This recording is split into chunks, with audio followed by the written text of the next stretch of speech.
My dear students and parents, this is Daniel and welcome back to Vision. All India கோட்டாவுடைய முதல் சுற்றினுடைய allotment ஆர்டரை எப்படி download பண்ணுறது அப்படிங்கிறத பற்றி தான் இந்த வீடியோவில் பார்க்க போகிறோம். இது கம்ப்ளீட்டான ஒரு டெமோவாக இருக்கும். ரொம்ப சிம்பிள் தான், ஈஸியாக நீங்கள் டவுன்லோட் பண்ணிக்கலாம். ஃபர்ஸ்ட் நீங்கள் செய்ய வேண்டியது எம்சிசினுடைய அஃபிஷியல் வெப்சைட்டுக்கு போய்க்கோங்க. அந்த அஃபிஷியல் வெப்சைட்டில் நியூ ரெஜிஸ்ட்ரேஷன் அப்படிங்கிறத கிளிக் பண்ணிக்கோங்க. அதை கிளிக் பண்ணிங்கன்னா இதே பேஜ் தான். நீங்கள் எப்போவும் டவுன்லோட் பண்ணுறதுக்கு அல்லது சாய்ஸ் ஃபில்லிங் பண்ணுறதுக்கெல்லாம் எதை யூஸ் பண்ணிக்கலாம் அதே தான். உங்களுடைய நீட் ரோல் நம்பர், பாஸ்வேர்ட் போட்டுக்கோங்க. அடுத்ததாக ஓடிபி கேட்கும். மொபைல் நம்பருக்கோ அல்லது இமெயில் ஐடிக்கோ ஓடிபி ஜென்ரேட் பண்ணிக்கோங்க. சென்ட் ஓடிபி கொடுத்து ஓடிபி என்டர் பண்ணிட்டீங்கன்னா இந்த மாதிரியான ஒரு பேஜ் அப்படிங்கிறது ஓப்பன் ஆயிரும். இதான் டேஷ்போர்ட். இந்த டேஷ்போர்ட்ல பாத்தீங்கன்னா சீட் அலாட்மெண்ட் ரிசல்ட் அப்படின்னு ஒன்று கொடுத்துருக்காங்க பாருங்க. இந்த இடத்துல சீட் அலாட்மெண்ட் ரிசல்ட். ஸோ இதை தான் நீங்க செலக்ட் பண்ண போறீங்க. இதை நீங்க கிளிக் பண்ணீங்க அப்படின்னா உங்களுக்கு இந்த மாதிரியான ஒரு ஆப்ஷன் அப்படிங்கிறது இருக்கும்.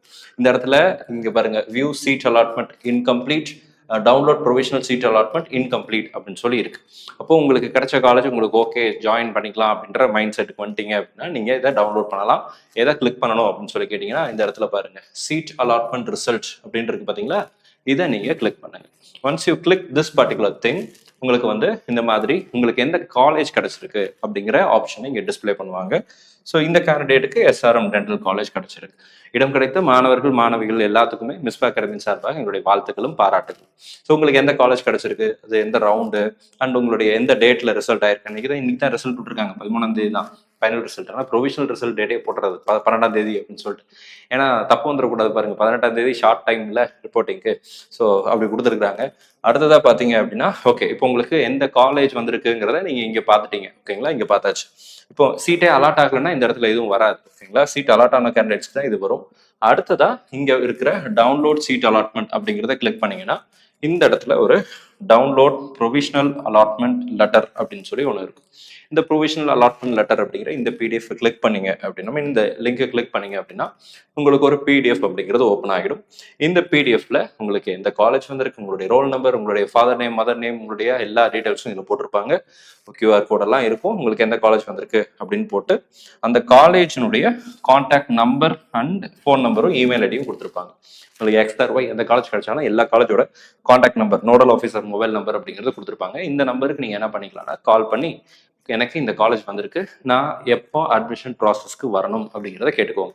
ஆகஸ்ட் மாதம் 15ஆம் தேதி காலேஜ் வேலை செய்யுமா அப்படின்னா வேலை செய்யும்னு சொல்லி இவங்க போட்டிருக்காங்க. ஓகேங்களா, இப்போ இந்த இடத்துல பாருங்க, ஒன்ஸ் டவுன்லோட் பண்ண உடனே எல்லாமே முடிஞ்சிருச்சு.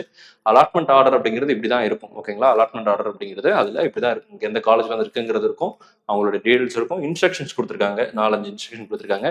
ஃபர்ஸ்ட் ரவுண்ட்ல சீட் கிடைத்த மாணவர்கள் எல்லாருமே செய்ய வேண்டியது, candidates are required to produce all the original documents at the time of reporting. எல்லா ஒரிஜினல்ஸும் தேவை. நீங்கள் நீட்டுக்கு எதெல்லாம் அப்லோட் பண்ணீங்களோ அதெல்லாம் தேவை. ப்ளஸ் நம்ம ஆல்ரெடி வீடியோ போட்டிருக்கோம் என்னென்ன டாக்குமெண்ட்ஸ் வேணும் அப்படின்னு சொல்லி. அதில் லிஸ்ட் பண்ண எல்லா டாக்குமெண்ட்ஸையும் எடுத்துகிட்டு போயிடுங்க. Along with some photo copies, 3 to 4 copies. நீங்கள் காலேஜில் கேட்டுட்டு எத்தனை காப்பி கேட்குறாங்களோ அவ்வளோ காப்பி எடுத்துகிட்டு போயிடுங்க.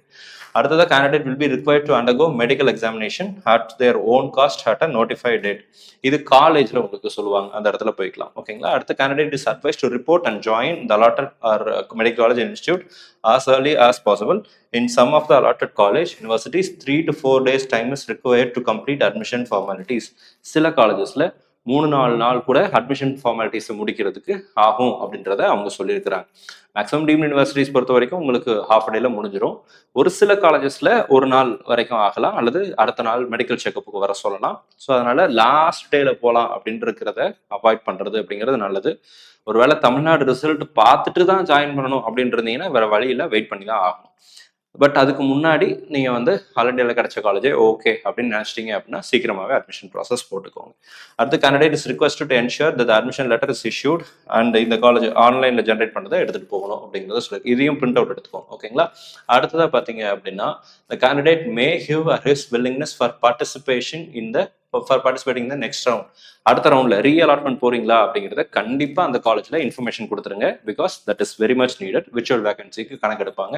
ஸோ இதுல கொடுத்துட்டு தான் நீங்க ரீஅலாட்மெண்ட் போகணும். ஸோ அதனால காலேஜ்ல சேரும்போது நான் ரீஅலாட்மெண்ட் ட்ரை பண்றேன் அப்படின்றத சொல்லிடுங்க. அது கவர்மெண்ட் காலேஜா இருந்தாலும் சரி, பிரைவேட் டீம்டு யூனிவர்சிட்டிஸா இருந்தாலும் சரி சொல்லிடுங்க.